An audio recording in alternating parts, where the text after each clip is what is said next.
ನಮಸ್ಕಾರ ಎಲ್ಲರಿಗೂ, welcome back to my YouTube channel.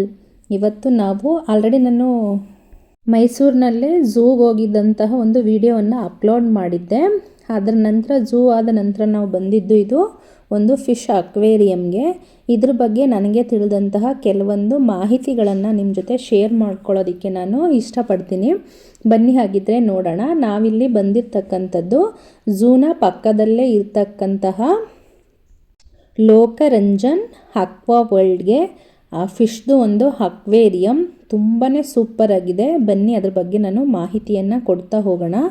ಇಲ್ಲಿ ನಾವು ಫಸ್ಟಿಗೆ ಒಳಗಡೆ ಹೋದಂಥ ಸಂದರ್ಭದಲ್ಲಿ ಲೆಫ್ಟಿಗೆ ನಮಗೆ ಟಿಕೆಟ್ ಕೌಂಟರ್ಗಳಿರುತ್ತೆ. ಫಸ್ಟೆಲ್ಲ ಇವಾಗ ಇದೊಂದು 5-6 ಇಯರ್ಸ್ ಬ್ಯಾಕು ಶುರುವಾಗಿರ್ತಕ್ಕಂಥದ್ದು.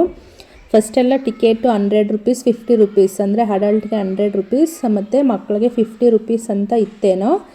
ಬಟ್ ಇವಾಗ ರೇಟ್ ಅಂತೂ ತುಂಬ ಜಾಸ್ತಿ ಆಗಿದೆ. ಐಟನ್ನು ಇಲ್ಲಿ ನೋಡಿ, ಈ ರೀತಿ ಐಟನ್ನು ಚೆಕ್ ಯುವರ್ ಐಟ್ ಅಂತಿದೆಯಲ್ಲ, ಇಲ್ಲಿ ಐಟನ್ನು ಮೆನ್ಷನ್ ಮಾಡಿ ಐಟನ್ನು ಚೆಕ್ ಮಾಡಿ ನಮಗೆ ಟಿಕೆಟನ್ನು ಕೊಡ್ತಕ್ಕಂಥದ್ದು. ನಾವು ಫ್ಯಾಮಿಲಿ ಹೋಗಿರೋದ್ರಿಂದ ನನಗೆ, ಸಂತೋಷ್ ಅವ್ರಿಗೆ ಮತ್ತು ಮಾಣಿಕ್ಯಗೆ ಫುಲ್ ಟಿಕೆಟೇ ತೊಗೊಂಡ್ರು. ಚಿಕ್ಕವನಿಗೆ ಮಾತ್ರನೇ ಟಿಕೆಟ್ ತೊಗೊಂಡಿಲ್ಲ. ಅದಾದ ನಂತರ ಫಿಶ್ ಫುಡ್ಗೆ ಅಂದರೆ ನಾವು ಬೇಕಾ ಬೇಡವಾ ಅಂತ ಕೇಳಿಲ್ಲ, ಬಟ್ ಫುಡ್ ತೊಗೊಂಡ್ವಿ. 3 ಟಿಕೆಟ್ಗೆ 3 ಫುಡ್ ಅಂತೇಳಿ ಅದಕ್ಕೂ ಚಾರ್ಜ್ ಇರುತ್ತೆ. ಬೇಕಂತೇಳಿದ್ರೆ ಒಳಗಡೆ ಅಲ್ಲಲ್ಲೇ ಫಿಶ್ ಫುಡ್ಗಳನ್ನು ಕೊಡ್ತಾ ಇರ್ತಾರೆ. ಬಟ್ ನಾವು ಅಲ್ಲೇ ತಗೊಂಡ್ವಿ. ಅಂದರೆ ನಾವು ಫಿಶ್ ಫುಡ್ಡನ್ನು ಹಾಕಿದಂಥ ಸಂದರ್ಭದಲ್ಲೇ ತಿನ್ನೋದಕ್ಕೆ ಮೇಲೆ ಬರುತ್ತಲ್ಲ, ಆ ಒಂದು ಸಂದರ್ಭದಲ್ಲಿ ನಾವು ಅದನ್ನು ಟಚ್ ಮಾಡಿ ಫೀಲ್ ಮಾಡ್ಬೋದು. ಅದಕ್ಕೋಸ್ಕರ ಫುಡ್ಡನ್ನು ತಗೊಳ್ತಾರೆ. ತುಂಬಾ ಚೆನ್ನಾಗಿರ್ತಕ್ಕಂಥ ಅಕ್ವೇರಿಯಮ್ಮು. ನನಗೆ ಟಿಕೆಟ್ ಪ್ರೈಸನ್ನು ನೋಡಿದಂಥ ಸಂದರ್ಭದಲ್ಲಿ ಏನು ಇಷ್ಟೊಂದು ರೇಟ್ ಇದೆಯಲ್ಲ ಅಂತ, ಏನಿದೆ ಆಗಿದ್ರೆ ಅನ್ನೋ ಒಂದು ಕುತೂಹಲ ಇತ್ತು. ಇಷ್ಟೊಂದು ಪ್ರೈಸೆಲ್ಲ ಕೊಟ್ಟು ನೋಡಬೇಕಾ ಅಂತ, ಜಾಸ್ತಿ ಅಂತ ಅನಿಸ್ತಾ ಇತ್ತು. ಬಟ್ ಒಳಗಡೆ ಹೋದ್ಮೇಲೆ ನೋಡಿದ್ಮೇಲೆ ಗೊತ್ತಾಗಿದ್ದು ಯಾವುದೋ ಒಂದು ಬೇರೆ ಲೋಕಕ್ಕೆ ಬಂದುಬಿಟ್ಟಿದ್ದೀವಿ ಅನ್ನೋ ಥರ ಫೀಲ್ ಆಗ್ತಾ ಇರುತ್ತೆ. ತುಂಬಾ ಚೆನ್ನಾಗಿರುತ್ತೆ. ಮತ್ತು ಒಂದೊಂದು ಕಡೆ ಒಂದೊಂದು ರೀತಿಯಾದಂತಹ ಫಿಶ್ ಪ್ರಭೇದಗಳನ್ನು ಇಟ್ಟಿರ್ತಾರೆ. ಹಾಗೆ ಪ್ರತಿಯೊಂದು ಕಡೆನೂ ಒಂದೊಂದು ರೀತಿಯಾದಂಥ ಒಂದು ಡೆಕೋರೇಷನ್ಗಳನ್ನು ಮಾಡಿರ್ತಾರೆ.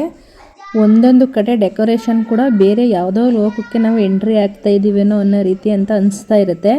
ಹಾಗೆಯೇ ಈ ಮೀನಿನ ಪ್ರಭೇದಗಳನ್ನೆಲ್ಲ ನಾವು ಯಾವಾಗಲೂ ಸಹ ಎಲ್ಲೋ ಇವಾಗ ಮೂವಿಗಳಲ್ಲೆಲ್ಲ ನೋಡಿ ಫೀಲ್ ಮಾಡ್ತಾ ಇರ್ತೀವಲ್ವ, ಈ ರೀತಿ ಅಂಡರ್ ವಾಟರ್ ಅಂತಕ್ಕಂಥದ್ದು. ಸಾಮಾನ್ಯವಾಗಿ ನಮ್ಮ ರವಿಚಂದ್ರನ್ ಸರ್ ಮೂವಿಗಳಲ್ಲಿ ಜಾಸ್ತಿ ಈ ರೀತಿಯಾದಂಥ ಫೀಲ್ಗಳನ್ನ ಮಾಡ್ತಾ ಇರ್ತೀವಿ. ಅಲ್ಲಿ ನೋಡಿ ಖುಷಿ ಪಡ್ತಾ ಇದ್ದೀವಿ, ಇದು ಎಲ್ಲೋಗಿದ್ದಾರೋ ಎಷ್ಟು ಚೆನ್ನಾಗಿದೆ ಅಂತೇಳಿ. ಬಟ್ ಇಲ್ಲಿ ಇದನ್ನು ನಾವು ಡೈರೆಕ್ಟಾಗಿ ನಾವೇನೇ ಇಲ್ಲಿ ಫೀಲ್ ಮಾಡ್ಬೋದು. ತುಂಬ ಚೆನ್ನಾಗಿ ಮೇಂಟೈನ್ ಮಾಡಿರ್ತಾರೆ. ಎಲ್ಲೋ ಒಂದೊಂದು ಕಡೆ ಸ್ವಲ್ಪ ಓಪನ್ ಅಪ್ ಏರಿಯಾ ಇರೋ ಕಡೆ ಒಂದು ಸ್ವಲ್ಪ ಸ್ಮೆಲ್ ಬರ್ತಾ ಇರುತ್ತೆ ಅಷ್ಟೇ. ಬಟ್ ತುಂಬ ಚೆನ್ನಾಗಿ ಮೇಂಟೈನ್ ಮಾಡಿದ್ದಾರೆ. ಹಾಗೆ ವೆದರು ಅಷ್ಟೇ ತುಂಬ ಕೂಲಾಗಿರುತ್ತೆ, ತುಂಬ ಕಾಮಾಗಿರುತ್ತೆ. ಎಲ್ಲೆಲ್ಲಿ ನೋಡಿದ್ರೂ ಯಾವುದೋ ಒಂದು ಪರಿಸರದ ನಡುವೆ ಇದ್ದೀವೇನೋ ಅನ್ನೋ ಥರ ಜುಳು ಜುಳು ಹರಿತಕ್ಕಂಥ ನೀರುಗಳು, ಗ್ರೀನಿಶ್ ಆಗಿರ್ತಕ್ಕಂಥ ಡೆಕೋರೇಷನ್ಗಳು, ಅದ್ರ ಮಧ್ಯೆ ಈ ಫಿಶ್ಗಳಂತೂ ನೋಡೋದಕ್ಕೆ ಏನೋ ಒಂಥರ ಯಾವುದೋ ವರ್ಲ್ಡ್ಗೆ ಬಂದ್ಬಿಟ್ಟಿದ್ದೀವಿ ಅನ್ನೋ ಥರ ತುಂಬಾ ಚೆನ್ನಾಗಿ ಫೀಲ್ ಆಗ್ತಾ ಇರುತ್ತೆ. ನಮ್ಮ ಕರ್ನಾಟಕದಲ್ಲಿ ಬಂದ್ಬಿಟ್ಟು ಇದು ಪ್ರಪ್ರಥಮವಾಗಿ ದೊಡ್ಡದಾಗಿರ್ತಕ್ಕಂಥ ಒಂದು ಮೀನಿನ ಅಕ್ವೇರಿಯಂ, ಫಿಶ್ ಅಕ್ವೇರಿಯಂ ಬಂದ್ಬಿಟ್ಟು ಇದು ಮೈಸೂರಿನಲ್ಲಿ ಇರ್ತಕ್ಕಂಥ ಅಕ್ವೇರಿಯಮ್ಮೇ. ಇಲ್ಲಿ ನೀರಿನಲ್ಲಿ, ಈಗ ಅಕ್ವೇರಿಯಂ ಅಂತ ಹೇಳಿದ್ರೆ ನಮಗೆ ಇದು ನೀರಿನ ತೊಟ್ಟಿ ಅಂತೇಳಿ. ಇದು ನೋಡಿ ನಾವು ಅಲ್ಲಿ ತಗೊಂಡ್ವಲ್ಲ ಫುಡ್ಡು, ಈ ಫುಡ್ಡು ಈ ರೀತಿಯಾಗಿ ಇಲ್ಲಿ ನಾವು ಫಿಶ್ಗಳಿಗೆ ಹಾಕಿದ್ರೆ ಹೇಗೆ ಗೊತ್ತಾಗುತ್ತೋ ಏನೋ, ನಾವು ಹತ್ರಕ್ಕೆ ಹೋದ ತಕ್ಷಣವೇ ಎಲ್ಲನೂ ಸಹ ಬಂದ್ಬಿಡುತ್ತೆ. ಅದು ಬಾಯೆಲ್ಲ ಈ ಥರ ಅಂತ ಇರುತ್ತೆ. ಮತ್ತು ಅದನ್ನೆಲ್ಲ ಟಚ್ ಮಾಡೋದಕ್ಕೆ ತುಂಬಾ ಚೆನ್ನಾಗಂತ ಅನಿಸ್ತಾ ಇರುತ್ತೆ. ಇಲ್ಲೇ ಸುಮಾರು ಹೊತ್ತು ನಾವು ಟೈಮನ್ನು ಸ್ಪೆಂಡ್ ಮಾಡಿದ್ದೀವಿ. ಮತ್ತು ತುಂಬ ಚೆನ್ನಾಗಿ ಕಲರ್ಫುಲ್ಗಳು ಮೀನುಗಳಿರೋದ್ರಿಂದ ತುಂಬಾ ಚೆನ್ನಾಗಂತ ಅನಿಸ್ತಾ ಇತ್ತು. ಈಗ ಅಕ್ವೇರಿಯಂ ಅಂತ ಹೇಳಿದ್ರೆ ನಮಗೆ ಈ ಒಂದು ಮೀನಿನ ತೊಟ್ಟಿ ಅಂತೇಳಿ ಈ ಒಂದು ಗ್ಲಾಸಲ್ಲಿ ಇದನ್ನೆಲ್ಲನೂ ಸಹ ನೀಟಾಗಿ ಮೇಂಟೈನ್ ಮಾಡಿರ್ತಕ್ಕಂಥದ್ದು. ಇವಾಗ ಇಲ್ಲಿ ವಿವಿಧ ರೀತಿಯಾದಂತಹ ಮೀನುಗಳನ್ನು ನಾವು ನೋಡ್ಬೋದು. ಹಾಗೆ ಈಗ ಒಂದು ಕುಟುಂಬದ ಜೊತೆ, ಫ್ಯಾಮಿಲಿ ಜೊತೆ ಒಂದು ಒಳ್ಳೆ ಟೈಮನ್ನು ಸ್ಪೆಂಡ್ ಮಾಡಬೇಕಂತ ಅಂತೇಳಿದ್ರೆ ನಮ್ಮ ಫ್ಯಾಮಿಲಿಯವರೆಲ್ಲರೂ ಸಹ ಏನು ಮಾಡ್ಬೋದು, ಇಷ್ಟಪಟ್ಟು ಇಲ್ಲಿ ಬಂದು ನೋಡಿಕೊಂಡು ಹೋಗ್ಬೋದು. ಹಾಗೆ ಮೊದಲೆಲ್ಲ ಇಲ್ಲಿರ್ತಕ್ಕಂಥ ಸಿಬ್ಬಂದಿಗಳೇ ಮೀನಿನ ಬಗ್ಗೆ ಮಾಹಿತಿಗಳನ್ನು ನೀಡ್ತಾ ಇದ್ರಂತೆ. ಬಟ್ ಇತ್ತೀಚೆಗೆ ಏನು ಮಾಡಿದ್ದಾರೆ, ಅಲ್ಲಲ್ಲೇ ಬೋರ್ಡ್ಗಳನ್ನು ಹಾಕ್ಬಿಟ್ಟಿದ್ದಾರೆ. ಅದ್ರ ಬಗ್ಗೆ ಏನೇನಿದೆ ಅಂತೇಳಿ ನೋಡಿ ನಾವು ಅಲ್ಲೇ ತಿಳ್ಕೊಬೋದು. ಇಲ್ಲಿ ಜಲಚರಗಳನ್ನು ನೋಡೋದಕ್ಕೆ, ಹಾಗೆ ಇವು ಪ್ರತಿಯೊಂದಕ್ಕೂ ಸಹ ಅದಕ್ಕೆ ಅನುಕೂಲ ಆಗ್ತಕ್ಕಂಥ ಒಂದು ವಾತಾವರಣವನ್ನು, ಗಾಜಿನ ತೊಟ್ಟಿ, ಆ ಟ್ಯಾಂಕ್ಗಳಿದೆಯಲ್ಲ ಅದಕ್ಕೆ ಫಿಶ್ಗಳಿಗೆ ಯಾವ ರೀತಿಯಾಗಿ ಅನುಕೂಲ ಬೇಕೋ ಆ ರೀತಿಯಾದಂತಹ ಒಂದು ವಾತಾವರಣವನ್ನೇ ಒದಗಿಸಿದ್ದಾರೆ. ಮತ್ತು ಆಯಾ ಜಾತಿಯ ಮೀನುಗಳನ್ನು ಸಪ್ರೇಟ್ ಟ್ಯಾಂಕ್ಗಳಲ್ಲಿ ಇಟ್ಟು ತುಂಬ ಒಳ್ಳೆಯ ಒಂದು ಇದು ಅಂತ ಹೇಳ್ಬೋದು, ಪ್ಲೇಸ್ ಅಂತೇಳಿ.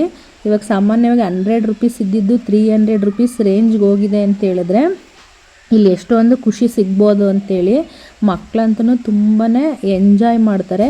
ಈಗ ಸಾಮಾನ್ಯವಾಗಿ ಏನಾದರೂ ಮಕ್ಕಳಿಗೆ ಇವಾಗ ಏನೋ ಒಂದು ಊಟವನ್ನು ತಿಂದರೆ, ಒಂದು ಪಿಜ್ಜಾ ತಿಂದರೆ, ಒಂದು ಬರ್ಗರ್ ತಿಂದರೆ, ಏನೋ ಒಂದು 300 ರೂಪೀಸಿಗೆ ತಿಂದರೆ ಅದಷ್ಟೇ ತಿಂದಿದ್ದಷ್ಟೇ, ಮತ್ತು ಅದರಿಂದ ಯಾವುದೇ ರೀತಿಯಾದಂತಹ ಒಂದು ಹೆಲ್ತ್ ಬೆನಿಫಿಟ್ಸ್ ಅಂತ ನಮಗೆ ಸಿಗೋಲ್ಲ. ಒಂದು ಜಸ್ಟ್ ಅದನ್ನು ತಿನ್ನೋ ತನಕ ಒಂದು ಹ್ಯಾಪಿನೆಸ್ ಇರುತ್ತೆ.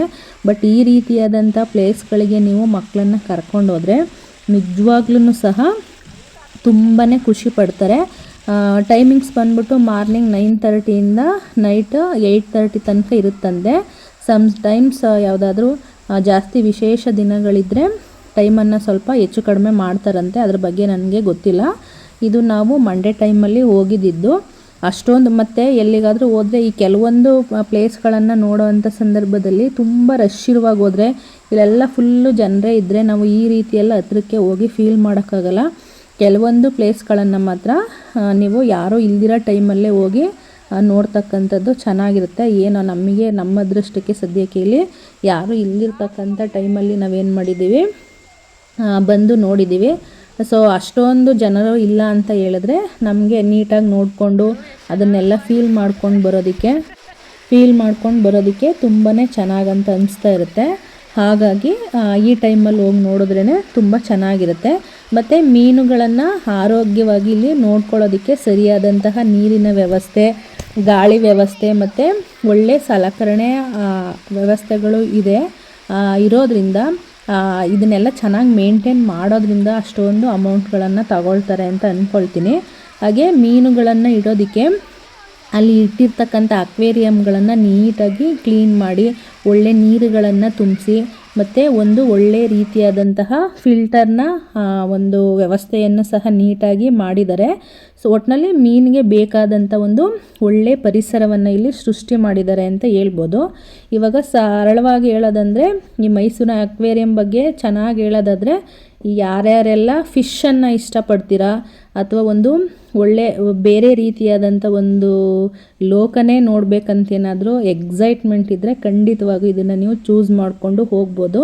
ನಾನು ಹೇಳಿದ್ನಲ್ಲ, ಕೆಲವ್ರಿಗೆ ಒಂದು 300 ರೂಪೀಸ್ ಏನೂ ಮ್ಯಾಟ್ರ್ ಆಗೋಲ್ಲ, ಬಟ್ ಕೆಲವ್ರಿಗೆ 300 ರೂಪೀಸ್ ಒಂದಿನದ ಇದಾಗಿರುತ್ತೆ. ಸೊ ಹಾಗಾಗಿ ಬಟ್ ಏನೇ ಆದ್ರೂ ಸಹ ಇಲ್ಲಿ ನಮಗೆ ಸಿಕ್ಕಿದಂಥ ಖುಷಿ, ಹಾಗೆ ಇಲ್ಲಿ ನಾವು ಪಡೆದಂಥ ಅನುಭವಗಳು ನಮಗೆ ಎಲ್ಲೂ ಸಹ ಸಿಗೋದಿಲ್ಲ.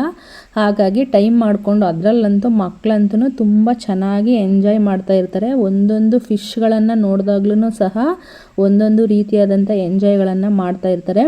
ಅಲ್ಲಿ ಫಿಶನ್ನು ಇಟ್ಟಿರ್ತಕ್ಕಂಥ ಅಕ್ವೇರಿಯಮ್ಗಳನ್ನು ಅಷ್ಟೇ ತುಂಬ ಚೆನ್ನಾಗಿ ಡೆಕೋರೇಷನನ್ನು ಮಾಡಿರ್ತಾರೆ. ಯಾವುದೋ ಒಂದು ರೀತಿಯಾದಂತಹ ಇವಾಗ ಬೇರೆ ಒಂದು ಪ್ಲೇಸ್ಗಳನ್ನು ನೋಡಿದಾಗ, ಬೇರೆ ದೇಶಗಳಲ್ಲೆಲ್ಲ ನಾವು ನೋಡಿದಾಗ ಎಷ್ಟು ಚೆನ್ನಾಗಿದೆ ಅಲ್ವ ಇಲ್ಲೆಲ್ಲ ನಾವು ಹೋಗೋಕ್ಕಾಗುತ್ತಾ ಅಂತ ಹೇಳ್ತೀವಲ್ವ. ಬಟ್ ಒಂದು ಲೋಕಲ್ ಮಟ್ಟಕ್ಕೆ ಲೋಕಲ್ ಜನತೆಗೆ ಸಿಗ್ತಕ್ಕಂಥ ಬೇರೆ ಕಡೆ ಹೋಗಿ ನೋಡೋಕ್ಕಾಗಿಲ್ಲ ಅಂತ ಹೇಳಿದ್ರೆ ನಾವು ಒಂದು ಮಟ್ಟಕ್ಕೆ ಹೋಗಿ ನೋಡಬಹುದು ಅನ್ನೋ ಒಂದಕ್ಕೋಸ್ಕರ ತುಂಬ ಚೆನ್ನಾಗಿ ಒಂದು ವ್ಯವಸ್ಥೆಯನ್ನು ಮಾಡಿದ್ದಾರೆ. ಸಾಧ್ಯವಾದರೆ ಪ್ರತಿಯೊಬ್ಬರು ಸಹ ಹೋಗಿ ಯಾವುದಾದ್ರೂ ಒಂದು ಟೈಮ್ ನೋಡಿದ್ರೇ ಅದು ತುಂಬ ದಿನ ಫೀಲ್ ಇರುತ್ತೆ. ಆ ಒಂದು ನೋಡಿದಂಥ ಫೀಲ್ ತುಂಬ ದಿನವೇ ಇರುತ್ತೆ.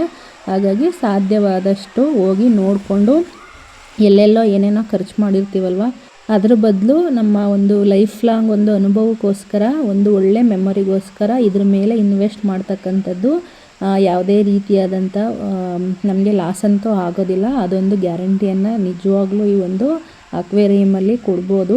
ನಾವು ಸಹ ಯೂಟ್ಯೂಬಲ್ಲಿ ನೋಡ್ತಾ ಇದ್ವಿ, ಮೈಸೂರಲ್ಲಿ ಈ ಥರ ಇದೆಯಂತೆ ಅಂತೇಳಿ. ನಮಗೂ ಸಹ ಇದ್ರ ಬಗ್ಗೆ ಸರಿಯಾದಂಥ ಒಂದು ಮಾಹಿತಿ ಗೊತ್ತಿರಲಿಲ್ಲ. ಹೇಗೂ ಝೂಗೆ ಹೋಗಿದ್ದೀವಲ್ಲ ಅಂಥೇಳಿ ಆ ಪಕ್ಕದಲ್ಲೇ ಮುಂದೆ ನೋಡಿದ್ವಲ್ವ ಫಿಶ್ದೆಲ್ಲ ಅಕ್ವೇರಿಯಮ್ ಅಂತಿದೆ. ಮುಂದೆ ಡೆಕೋರೇಷನ್ನೇ ಸಹ ತುಂಬಾ ಚೆನ್ನಾಗಿದೆ ಒಳಗಡೆ ಹೋಗೋದಕ್ಕೆ. ನಾವು ಯೂಟ್ಯೂಬನ್ನೇ ನೋಡಿ ತಿಳ್ಕೊಂಡಿದ್ದು, ನಮಗಿದ್ರ ಬಗ್ಗೆ ಸರಿಯಾಗಿ ಮಾಹಿತಿಯೇ ಗೊತ್ತಿರಲಿಲ್ಲ. ಬಟ್ ನೋಡಬೇಕು, ಮಕ್ಕಳಿಗೆ ತೋರಿಸ್ಬೇಕನ್ನೋ ಆಸೆ ಒಂದಿತ್ತು. ಬಟ್ ನಾವು ಬ್ಯಾಂಗ್ಳೂರಲ್ಲಿ ಇರೋದ್ರಿಂದ ಇಲ್ಲಿಗೆ ಸಾಮಾನ್ಯವಾಗಿ ಯಾವಾಗಲೂ ಬರ್ತಾ ಇರಲಿಲ್ಲ. ಬಟ್ ಈ ಟೈಮೇ ಫ್ರೀ ಮಾಡ್ಕೊಂಡು ಬಂದಿದ್ವಿ, ಹೇಗೂ ಬಂದಿದ್ದೀವಲ್ಲ ಅಂಥೇಳಿ. ಝೂವನ್ನು ಮುಗಿಸಾದ ನಂತರ ಟೈಮ್ ಇತ್ತಂತೇಳಿ. ಮತ್ತು ನೈಟ್ ಟೈಮಲ್ಲೆಲ್ಲ ಲೈಟಿಂಗ್ಸ್ ಎಲ್ಲ ತುಂಬ ಚೆನ್ನಾಗಿರೋದ್ರಿಂದ ನೋಡೋದಕ್ಕೂ ಅಷ್ಟೇ ಒಂದು ಒಳ್ಳೆ ಫೀಲನ್ನು ಕೊಡ್ತಾ ಇರುತ್ತೆ. ಹಾಗಾಗಿ ಸರಿ ನಾವು ಹೋಗೋಣ, ಯಾವಾಗಲೂ ಸಾಮಾನ್ಯವಾಗಿ ಬರ್ತಾಯಿದ್ವಿ ಹೋಗ್ತಾಯಿದ್ವಿ. ಇವಾಗ ಮೈಸೂರು ಕಡೆ ಎಲ್ಲ ಸಾಮಾನ್ಯವಾಗಿ ಬರ್ತಾಯಿದ್ವಿ ಹೋಗ್ತಾಯಿದ್ವಿ. ಬಟ್ ಯಾವುದೋ ಕೆಲಸದ ಮೇಲೆ ಬರೋದು ಹೋಗೋದು ಆ ಥರವಾಗಿ ಮಾಡ್ತಾಯಿದ್ವಿ. ಆದರೆ ಹೋಗಿ ನೋಡಬೇಕು ಅನ್ನೋ ಒಂದು ಫೀಲ್ ಅಂತೂ ಇರ್ತಾ ಇರಲಿಲ್ಲ. ಬಟ್ ಈ ಟೈಮು ಇಲ್ಲ, ಹೋಗಿ ನೋಡೋಣ ಅಂಥೇಳಿ ಬಂದ್ವಿ. ಬಟ್ ನಾವು ಬಂದು ನೋಡಿದ್ದಕ್ಕೂ ತುಂಬಾ ಖುಷಿ ಆಯಿತು. ಮಕ್ಳಿಗಂತೂ ಒಂದೊಂದು ಒಳ್ಳೊಳ್ಳೆ, ಯಾವಾಗಲೂ ಸಹ ಟಿ ವಿ ಮೊಬೈಲ್ ಅಂತಲೇ, ಇತ್ತೀಚಿನ ಜನ್ರೇಷನ್ ಮಕ್ಕಳಂತೂ ಈ ಟಿ ವಿ ಮೊಬೈಲ್ ಅಂತ ಅದರಲ್ಲೇ ಮುಳುಗಿರ್ತಾರಲ್ಲ. ಸೊ ಹಾಗಾಗಿ ಅಂಥ ಮಕ್ಕಳಿಗೆ ನೀವು ಒಂದೊಳ್ಳೆ ಅನುಭವಗಳನ್ನು ಇಲ್ಲಿಗೆ ಕರ್ಕೊಬರೋದ್ರಿಂದ ಕೊಡಬಹುದು. ಮಕ್ಕಳು ಅಷ್ಟೇ ತುಂಬ ಎಂಜಾಯ್ ಮಾಡ್ತಾರೆ. ದೊಡ್ಡವ್ರಿಗೂ ತುಂಬ ಖುಷಿ ಆಗುತ್ತೆ. ಬಟ್ ಮಕ್ಕಳಂತೂ ಅಲ್ಲಿ ನಾನು ನೋಡ್ದಂಗೆ ಸಾಮಾನ್ಯವಾಗಿ ಮಕ್ಕಳು ತುಂಬ ಎಂಜಾಯ್ ಮಾಡ್ತಾ ಇರ್ತಾರೆ ಇದನ್ನೆಲ್ಲ ನೋಡಿಕೊಂಡು. ಮತ್ತು ಈ ಥೀಮ್ ಅಷ್ಟೇ, ಒಂದೊಂದು ಕಡೆ ಒಂದೊಂದು ಒಳ್ಳೊಳ್ಳೆ, ಇವಾಗ ನೋಡಿ ಇಲ್ಲಿ ಬೋಟ್ ದೀಪನ ಇಟ್ಕೊಂಡು ಸಹ ಇಲ್ಲಿ ಇದನ್ನು ಮಾಡಿದ್ರಂದರೆ ಸಮುದ್ರದ ಒಳಗಡೆ ಆ ಫಿಶ್ ಎಲ್ಲ ಇದೆ ಅನ್ನೋ ಒಂದು ಥೀಮನ್ನು ಇಟ್ಕೊಂಡು ಈ ಒಂದು ಇದನ್ನು ಡೆಕೋರೇಷನನ್ನು ಮಾಡಿದರು. ಎಲ್ಲ ಕಡೆಯೂ ಅಷ್ಟೇ, ಯಾವುದೋ ಬೆಟ್ಟ ಗುಡ್ಡಗಳ ನಡುವೆ ನದಿ ಹರಿತಾ ಇರೋ ಥರ, ನಾವು ಹೇಳಿದ್ನಲ್ಲ, ನಾವು ಯಾವುದೋ ಒಂದು ಬೇರೆ ಲೋಕದಲ್ಲೇ ಇದ್ದೀವೇನೋ ಅನ್ನೋ ಥರ ಒಂದು ಫೀಲ್ ಆಗ್ತಾ ಇರುತ್ತೆ. ತುಂಬಾ ಚೆನ್ನಾಗಂತ ಅನಿಸ್ತಾ ಇರುತ್ತೆ. ಸಾಧ್ಯವಾದರೆ ಹೋಗಿ ಬನ್ನಿ.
ಇಲ್ಲಿ ಇನ್ನೊಂದಿದೆ ನೋಡಿ, ಇದು ಒಂದು 4 ಗ್ಲಾಸಸ್ ಅಷ್ಟೇ ಇಲ್ಲಿ ಇಕ್ಕಿರೋದು.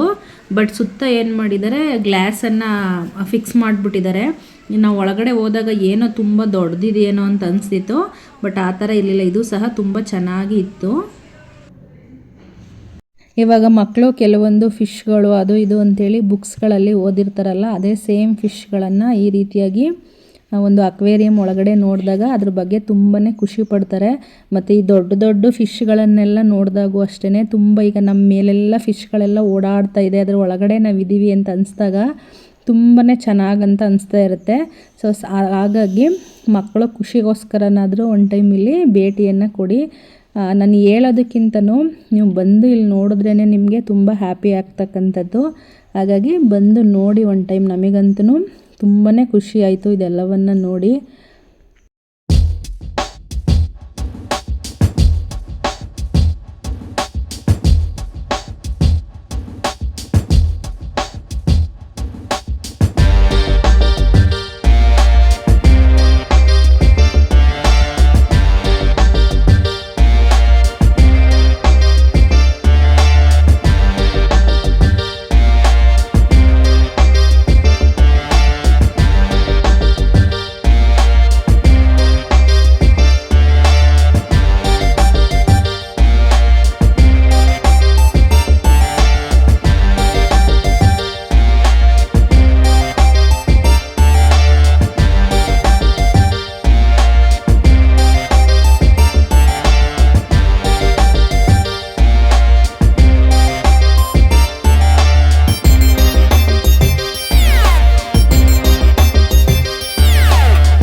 ಕೊನೆಯಲ್ಲಿ ಬರ್ತಕ್ಕಂಥ ಟೈಮಲ್ಲಿ ಇಲ್ಲಿ ಪಕ್ಕದಲ್ಲಿ ಸ್ನ್ಯಾಕ್ಸ್ಗಳಿರುತ್ತೆ, ಏನಾದರೂ ಬೇಕಂದರೆ ತಗೋಬೋದು. ಹಾಗೆ ಫೋಟೋವನ್ನು ತೆಗೆಸಿದ್ರೆ ಇಲ್ಲಿ ಫೋಟೋವನ್ನು ಸಹ ಇಲ್ಲೇ ಕೊಡ್ತಾರೆ.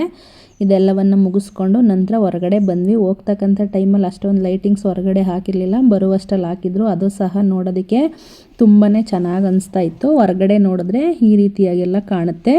ಝೂ ಪಕ್ಕದಲ್ಲೇ ಬರುತ್ತೆ ಇದು. ಅಟ್ರ್ಯಾಕ್ಷನ್ಗೋಸ್ಕರ, ಅದರಲ್ಲೂ ಮಕ್ಕಳ ಅಟ್ರ್ಯಾಕ್ಷನ್ಗೋಸ್ಕರ ತುಂಬಾ ಚೆನ್ನಾಗಿ ಇಲ್ಲೆಲ್ಲವನ್ನು ಸಹ ರೆಡಿ ಮಾಡಿದ್ದಾರೆ. ಇದಾಗಿತ್ತು ಇವತ್ತಿನ ಈ ಒಂದು ನನ್ನ ವಿಡಿಯೋ. ನಮಗಂತೂ ಇಲ್ಲಿ ಹೋಗಿ ಬಂದು ತುಂಬ ಖುಷಿ ಆಯಿತು. ನೀವು ಸಹ ಫ್ಯಾಮಿಲಿ ಜೊತೆ ಒಂದು ಫ್ಯಾಮಿಲಿ ಟೈಮನ್ನು ಸ್ಪೆಂಡ್ ಮಾಡಬೇಕಂತಿದ್ರೆ ಒನ್ ಟೈಮ್ ಹೋಗಿ ವಿಸಿಟ್ ಮಾಡಿ ಬನ್ನಿ. ನಿಮಗೂ ಆಮೇಲೆ ಹೋಗಿ ವಿಸಿಟ್ ಮಾಡಿ ಬಂದಾದಮೇಲೆ ನಿಮಗೆ ಗೊತ್ತಾಗುತ್ತೆ ಅದರ ಫೀಲ್ ಏನಂತೇಳಿ. ಯಾರೆಲ್ಲ ಈ ವಿಡಿಯೋವನ್ನು ನೋಡಿದಿರ, ದಯವಿಟ್ಟು ಯಾರೆಲ್ಲ ನನ್ನ ಚಾನಲ್ಗೆ ಸಬ್ಸ್ಕ್ರೈಬ್ ಆಗಿಲ್ಲ, ದಯವಿಟ್ಟು ಚಾನಲ್ಗೆ ಸಬ್ಸ್ಕ್ರೈಬ್ ಆಗಿ ಸಪೋರ್ಟ್ ಮಾಡಿ ಅಂತ ಕೇಳ್ಕೊಳ್ತಾ ಇದ್ದೀನಿ. ಕೊನೆ ತನಕನೂ ಯಾರೆಲ್ಲ ವಿಡಿಯೋವನ್ನು ನೋಡಿದಿರ ಎಲ್ಲರಿಗೂ ಸಹ ಥ್ಯಾಂಕ್ ಯು ಅಂತ ಹೇಳ್ತಾ ಈ ಒಂದು ನನ್ನ ವಿಡಿಯೋವನ್ನು ಎಂಡ್ ಮಾಡ್ತಾಯಿದ್ದೀನಿ. Thank you so much.